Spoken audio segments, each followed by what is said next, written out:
আজকে আমার খুব ঘনিষ্ঠ একজন বন্ধুর জন্মদিন। তো তাই তার জন্য একটা কেক বানালাম। তো কেকটা বানানোর পরে বার্থডে বয়কে না জানিয়ে গ্রুপের অন্য ফ্রেন্ডদেরকে ছবিটা দিলাম।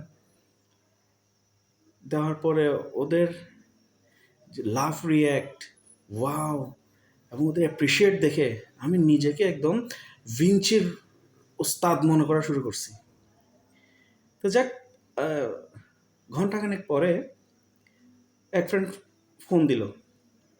ফোন দিয়ে বলে যে একটা রেস্টুরেন্টের নাম বলছে। তো রেস্টুরেন্টে সিট বুকিং করা হয়ে গেছে। তারপরে টাইম হচ্ছে রাত 10টা। সবাই চলে আসবে, তুইও চলে আসিস, কেকটাও নিয়ে আসিস। কেক নিয়ে আসবো? কোন কেক? তো বললো যে ছবি পাঠালি। হ, কেকটা তো বানাইছি, তবে এখন বলতেছি এটা এআই দিয়ে বানানো। সরি দোস্ত, হ্যাপি বার্থডে টু ইউ।